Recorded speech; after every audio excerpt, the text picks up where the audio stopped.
You are listening to I Am Refocused Radio with your host, Shamaya Reed. This show is designed to inspire you to live your purpose and regain your focus. And now, here's your host, Shamaya Reed. Welcome to I Am Refocused Radio. Once again, we are here today. We have another show line for y'all. We have a special guest. His name is Kemp. He is a mental health advocate, an entrepreneur, and the creator of SmartWisdom, a scientifically validated note-taking system used by professionals and students around the world. He is a person that you're going to enjoy today because just like everyone else on the show, he has a powerful story. He was diagnosed with bipolar disorder, depression, and dyslexia at 39. But Jonathan's story is powerful, and it's also a reminder that titles, education, and success don't make you immune to pain. We're going to learn more about his story. He has been a police officer, entrepreneur, and student of post-grad academia, and now he's here to share his voice on this show. I know you have a lot more on your resume, but I had to do a little speed up and get you in. So first and foremost, how are you doing today? Yeah, I'm very, very well. And thank you very much for having me. I appreciate you being on. Let's kind of go into your earlier life, part of your life. What were some of the earlier signs that something deeper was going on inside you, even if you at first couldn't name it yet?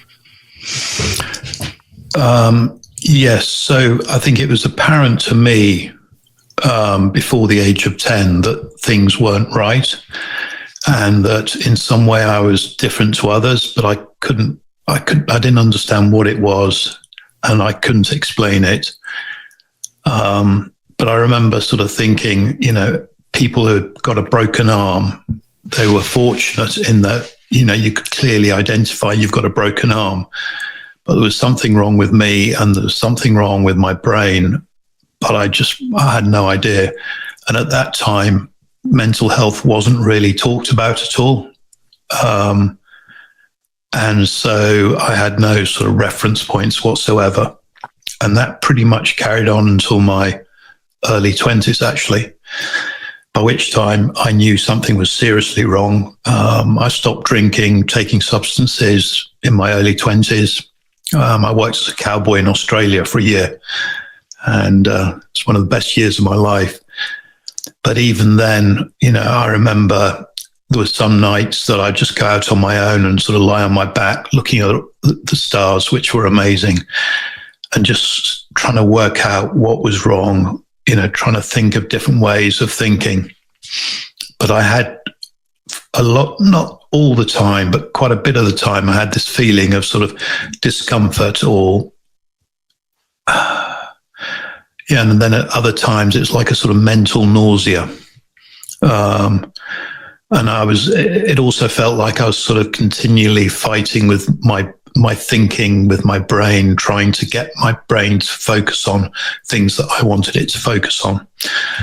And the reason I stopped drinking and taking drugs is because I knew by then that the line between sanity and insanity was finer than a piece of hair. And, if I took any substances, I crossed over.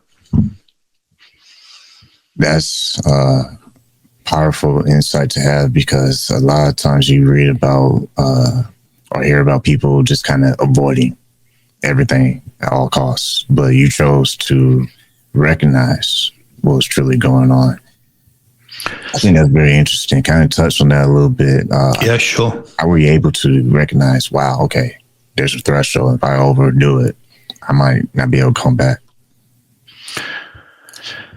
Yeah, it was sort of quite apparent. I remember at school, I was going down to the pub. I was at a boarding school and I was going down to the local town to the pub. And I said to someone, do you want to come down with me? And they said, no. And I said, oh, why? And they said, well, when you start drinking, you behave differently. And that was quite a revelation. I didn't really know what they were talking about. But by the time I left school, it was sort of clear in my mind that the thing that I really wanted, and the thing that sort of kept driving me from then for the next 20 or so years was what I really, really wanted out of life was to find peace of mind. Wasn't an amazing career or anything else. I mean, I was very lucky. I did some, really interesting work. But the overarching objective was to find peace of mind. Once again, listen to our Refocused Radio and talking to our guest today, Jonathan Kemp. When you think about what are some of the most common invisible battles that high-functioning people face, why do you believe or think that they oftentimes miss those? So I think as long as you can function and as long as you can sort of produce the goods, as it were, you'll keep going. So, and also for me, and I guess it might be the same with a number of other people, for a long time, I thought it was something external to me. So if I made more money, then that might make a difference. If I got a better education, if I did better at my work, if I, got fitter, if I ate better, if I did all of those things at once, maybe that might make a difference. And all of that sort of searching wouldn't be really apparent to anybody else. And also anything I did, I gave it my best shot. So as long as there's energy in the tank, as it were, I kept going. But the times where I changed was usually because I'd meet a fork in the road. And for me, it was usually like quite a definitive fork in the road. Either I was going to call it a day or I needed to do something radically different. And in the end, in my late 30s, that was to go and see professional medical help, which for me was an admission of defeat. I didn't apply that to any other part of my body, but for my brain, for some bizarre reason, I thought I had to be able to think myself better. And I wouldn't even dream of, if I had diabetes, of trying to do the same there, or any other illness. And to that point you made in your late 30s, pushing yourself to go seek professional help. In my eyes and ears, as another human being, is that at some point we reach a breaking point. You mentioned the fork in the road, and I think that's a good illustration, because at some point, if we're fortunate enough, we can be right there before the breaking point actually happens, and we have a decision to make. Do we risk and continue what we've been doing that's been like a band-aid for the situation, or do we make the tougher decision and do what we necessarily may not want to do, but we totally know in our heart it's the most necessary thing to do? What did that look like for you when you made that moment choice that you're going to actually commit to professional help? I was on my last legs. I tried everything I could think of. I knew that there was nothing, there was nothing that I could think of that I hadn't tried to try and get better. I didn't at that point know. So I'd also tried, I don't know if you know what I mean by 12-step fellowships. So probably one of the best known are like Alcoholics Anonymous, Narcotics Anonymous. So I'd tried a number of different 12-step fellowships, excuse me, and worked through their programs. So I tried all of that. And yeah, it was just, I'd just run out of options. And how did I feel? I felt desperate. I felt humiliated. I was embarrassed. Yeah, and if there'd been any other option, doesn't matter how how slim, I would have gone for it. But I couldn't think of anything. And at that point, I don't think I really knew how professional medical help could help, except that it was the one thing that I'd avoided doing. And that makes sense. When you started the process of receiving professional help and when you received the official diagnosis, how did you react to that? Was it like you had a gut feeling that it could be this, or were you in shock? What was that like for you when you received the diagnosis? Yeah, it's a really good question. So I saw two therapists in quite quick succession, and they both said that I was suffering from severe depression. And my reaction was, no, I'm not. And despite everything, I mean, what was going on inside my brain was just like a maelstrom of madness. And it had been like that for, forever I can remember. But I don't know whether it was an admission of depression was, again, another admission of weakness. But the time that I was able to accept it was about 2 years later when, so I'd refused to go on medication. And I was then referred to a psychiatrist, and they asked me to track my moods for a year. And I did it on a daily basis.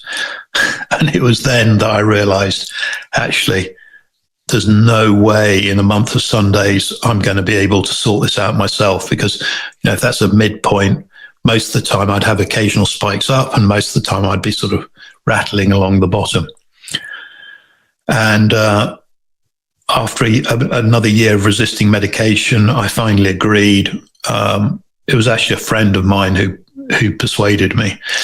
And after about, I'd say 2 to 3 months of taking an antidepressant, I suddenly realized, oh my God, I have been depressed.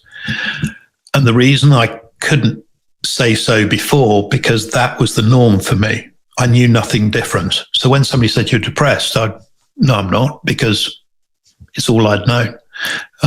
But when I experienced what a healthy brain might feel like, it was like, oh, right, okay, I get it now.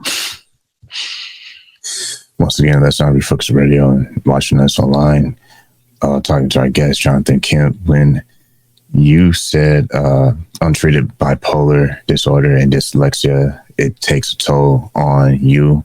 It also takes a toll on your identity.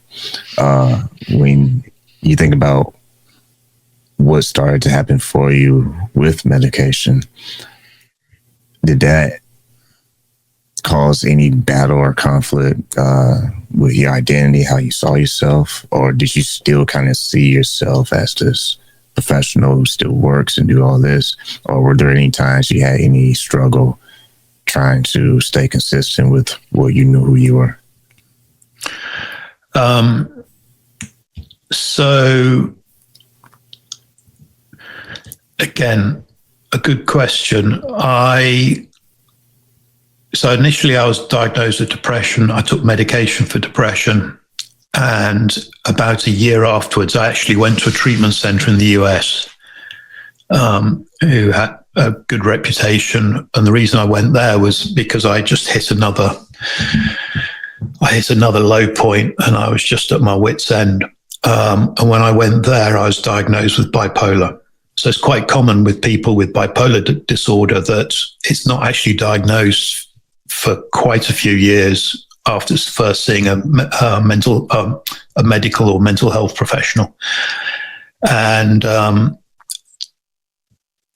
the tricky thing is that people will go and see the doctor not when they're feeling great, which is the hypomania or the mania in a bipolar disorder, but when they've hit the bottom and had a crash.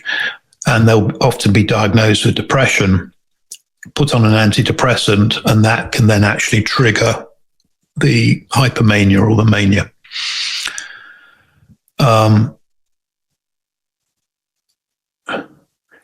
For me, it was that helped to level out my moods. I didn't really, to be honest, it was only 20 years later. So during COVID, I really started to understand bipolar disorder at a much deeper level. But then I wasn't really sort of consciously aware of these highs. I still had them. I still had the crashes. And when I have a crash or when I'm in a depressive phase, it is a real struggle. But as you alluded to, I was determined, whatever I was doing, if I was going out doing corporate training or I was doing executive coaching, they would have no idea what was happening. And actually, I bumped into a client yesterday and we had a coffee and he read my book as an advanced reader. And he said he found it difficult to match what he read in the book, because I've been very open and frank, with what he knew me as a person, because I gave no indication to it whatsoever. The interesting thing is, if I met someone I knew well when I was in a depressive state, I couldn't hide it. But I needed to know the person really well for that to happen. And with that said, to follow up on that, did you find yourselves with or without medication use, did you ever find yourself tired trying to be that polished version of yourself when you're out there in the professional world versus when the lights are off? Yes and no. And the reason I say yes and no is because it was an effort to sort of pull the cat out of the bag.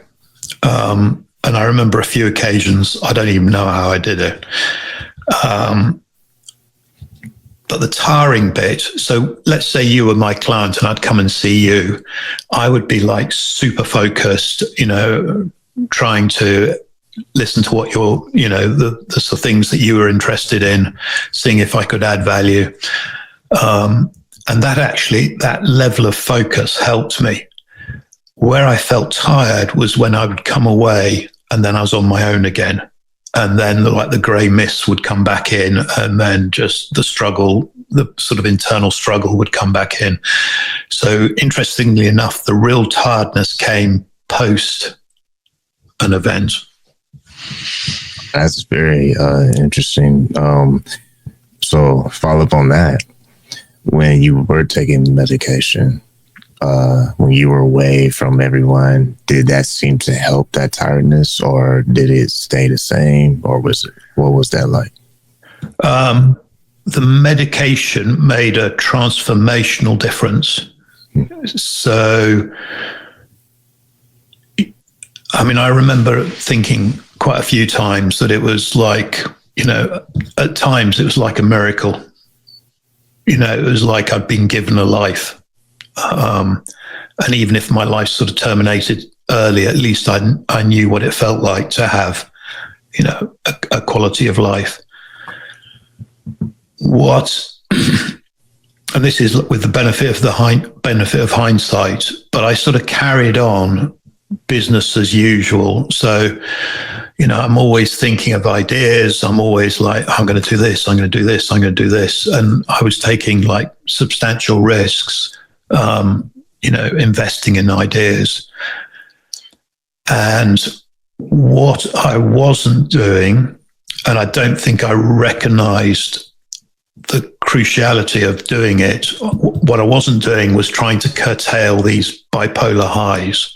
So there are various types of bipolar. I have bipolar disorder type 2, where I have hypomania. So I'll go right up to the borderline of sort of sanity and insanity. I will float along there for as long as I can sustain it. And at some point, my energy will run out. The stress will become so much that I will crash. And without really thinking about it, I kept doing this because I would get involved in these work projects. I then have this sort of laser-like focus.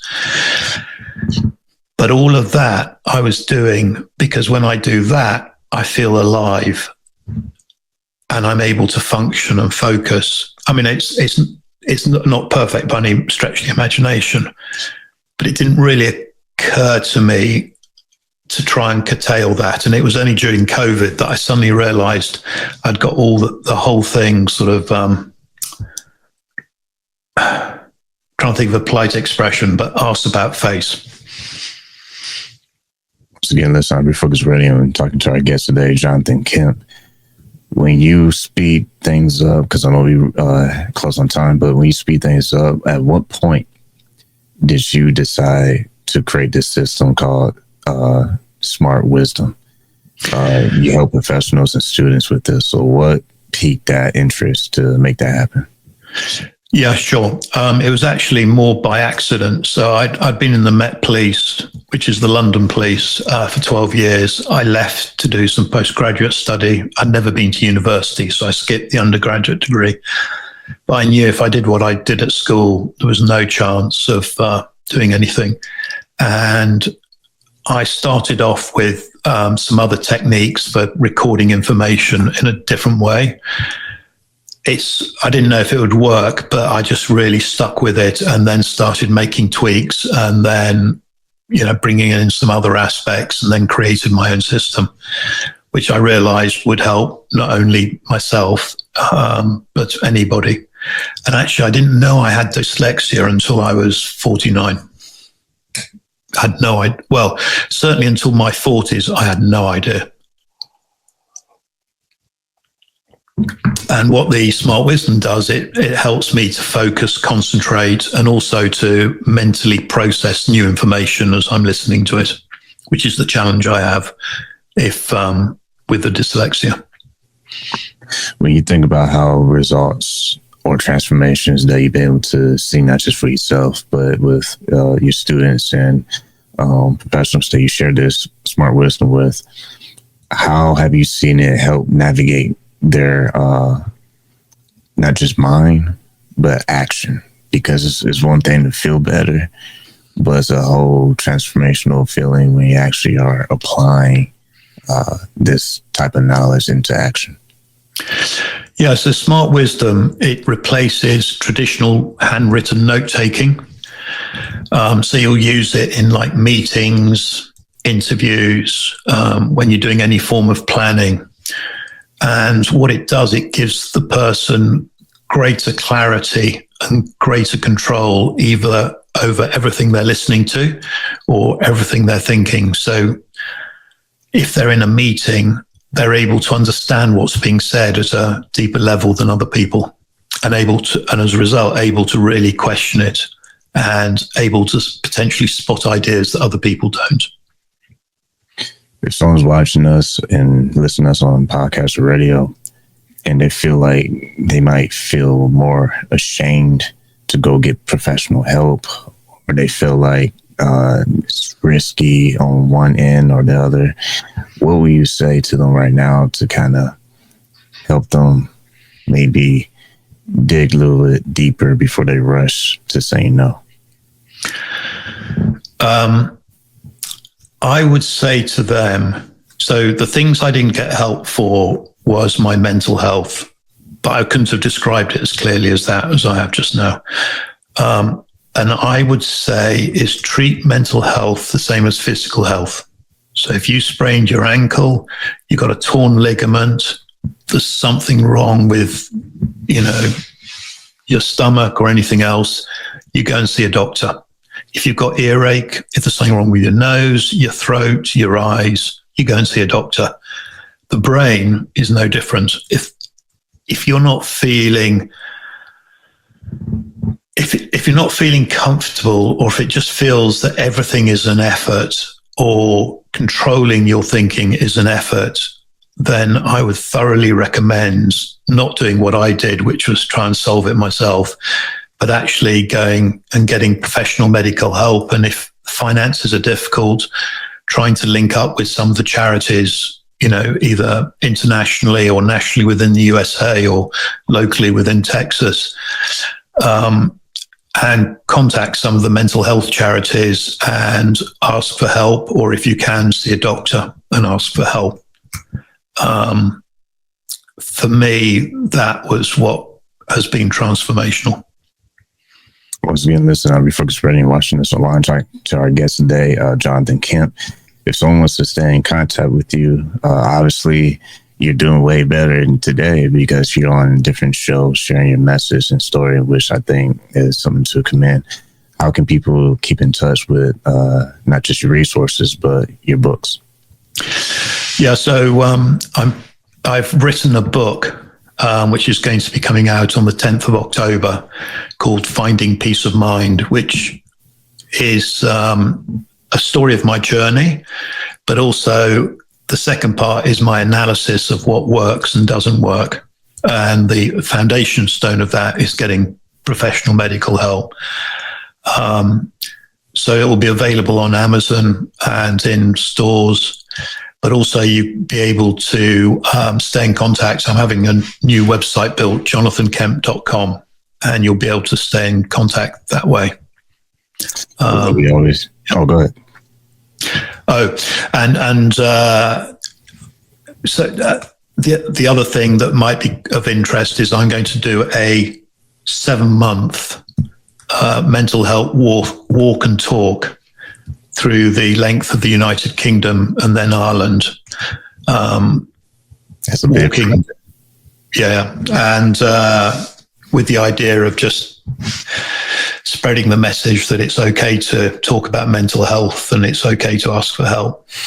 And quick follow up on that, is that something that they can keep track on your website and online? Are you going to have like a one event type thing, or is it going to be like a series kind of documented? How's that going to look? So I'm going to physically walk the whole distance. It'll be about 3,000 miles. And what I'm going to do is do talks. So I'll stop in the cities and see if I can arrange talks, either at businesses or in charities. I also plan to interview people randomly about sort of mental health and mental well-being. And all of it, I'm going to sort of probably on the website as a central point, keep a record of sort of where I'm at and what I'm up to. Sounds like a fun project. So good wishes on that. Like I always want to say to our guest today, Jonathan, thank you for your time, man. I really appreciate you asking me. Thank you.